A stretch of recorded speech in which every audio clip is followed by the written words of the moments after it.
gonna just take everything out so you don't have to deal with it.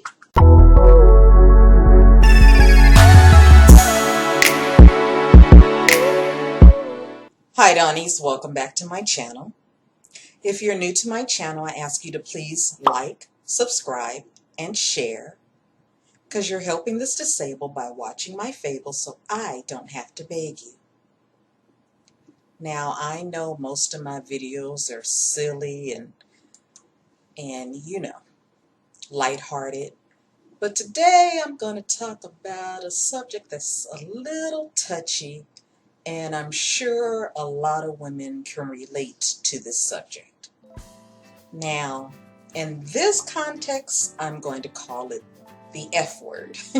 No, it's not really the F word. I'm talking about uterine fibroids. Once upon a time, it was said that only black women were saying it was just mostly in our culture, but come to find out, this has happened to a lot of women. And I have a hypothesis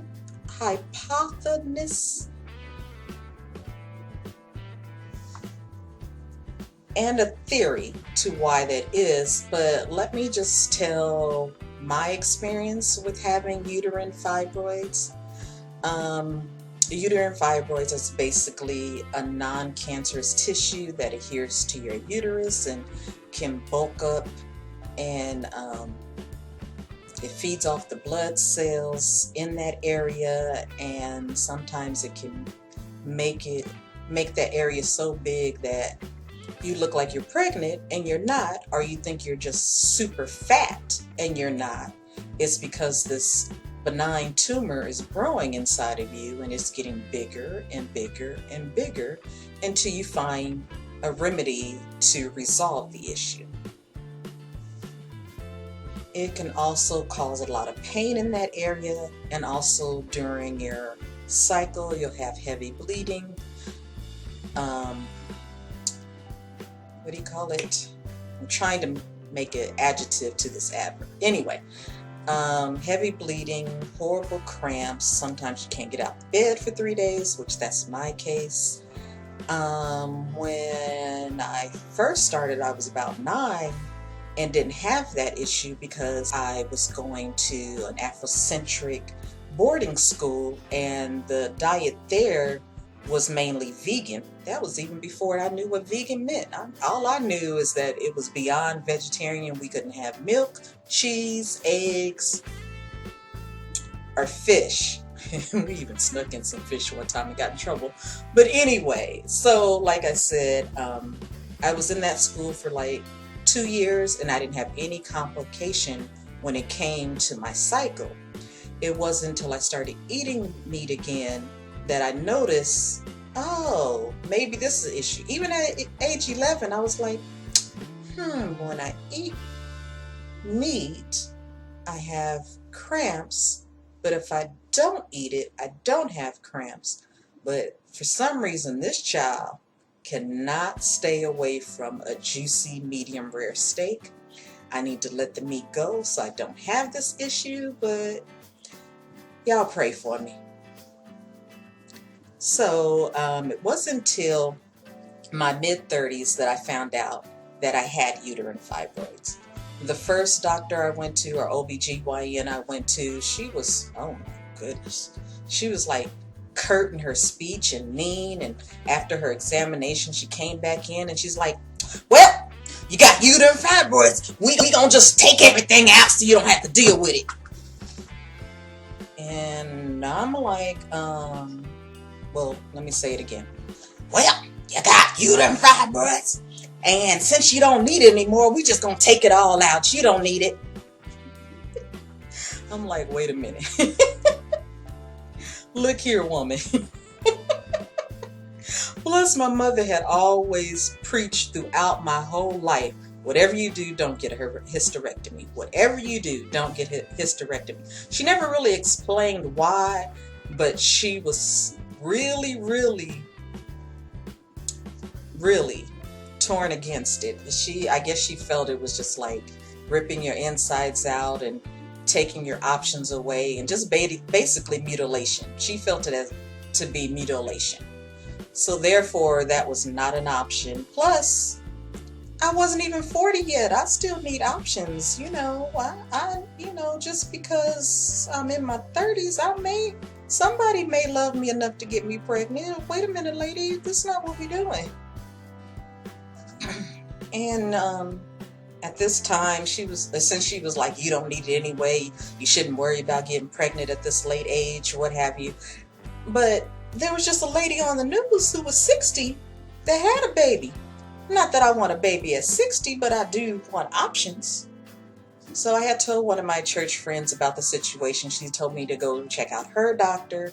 Her doctor did give me that same well, he was much kinder in speech for a man.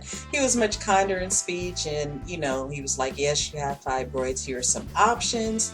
You do need to be concerned about having a late pregnancy, but I understand if that's what you don't want to do. Here are some other things you can think about.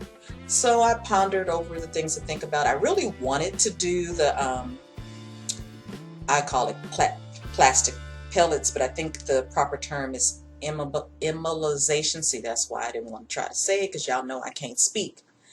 Embolization. And I'm not going to say it again. Anyway, so that procedure is basically they shoot pellets in that area to stop the blood flow, and then it decreases the fibroids.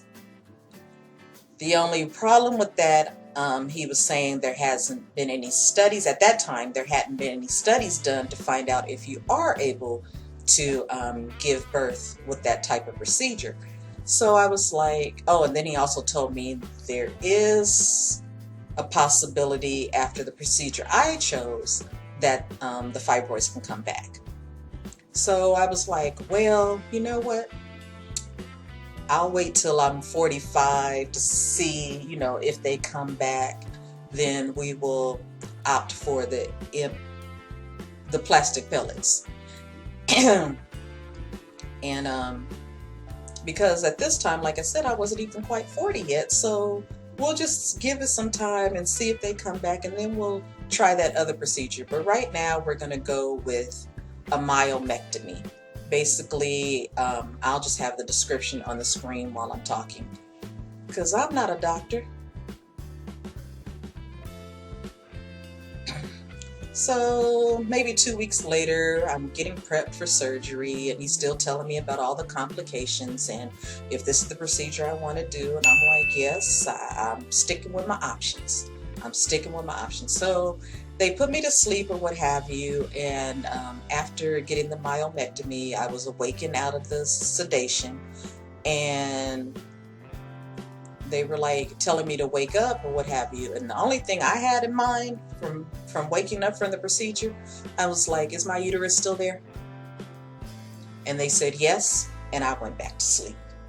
That's all I needed to know. As long as it's still intact, just in case, in case somebody wants to help me have a baby, I want options.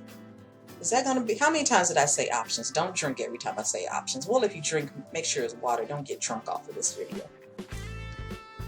Now, I believe I was in the hospital for a week recovering because, they had to go through so many layers to get to that area. Your skin, your muscles, your linings, so much stuff to get to that area. It's pretty much similar to a C-section. They did a bikini cut.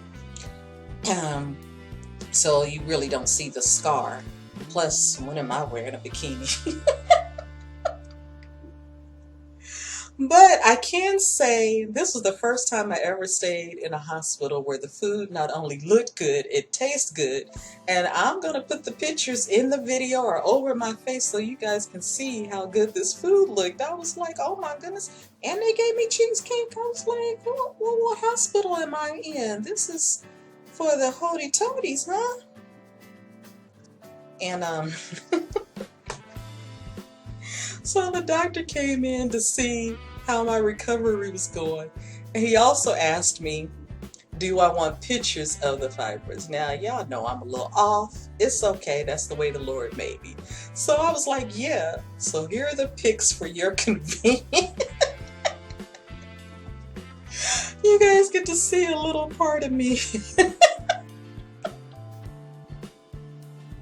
And he had said that they were so big that it made my uterus look like I was 12 weeks pregnant. So no wonder even as much weight I kept losing. I was like, why is my stomach so big?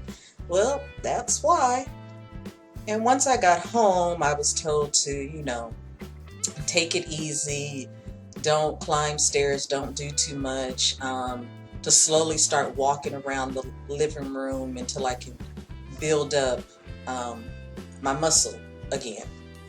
And it's kind of funny because I had this surgery in the dead of winter. This is when I was living in Texas, and we had a crazy snowstorm, and people on Facebook were talking about cabin fever, and I'm like, well, I can't go anywhere, period. I had double reason not to go outside.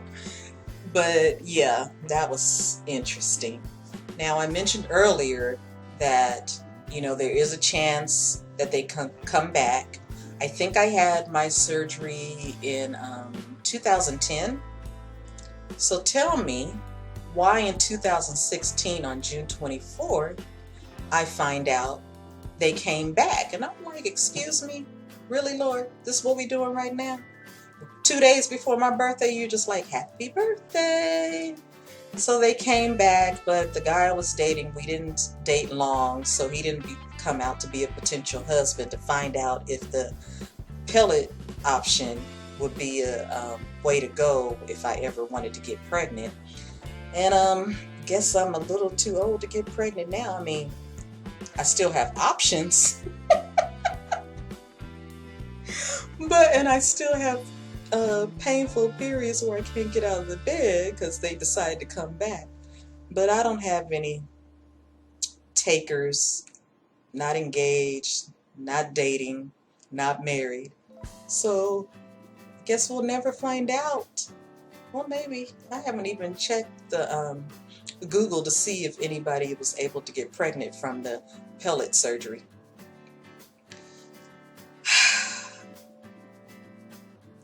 I know I laughed through all this video, but y'all know I have a nervous laugh, so just bear with me.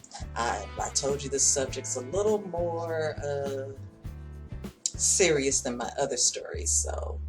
And who knows? We may visit this topic again if I have a godly suitor in my way. Anyway, Dawnies, remember to toast to life. It always makes for a great story. Please check out the other content on the channel. Like and share the video. Don't forget to subscribe and hit the bell. And I'll see you next week. Bye.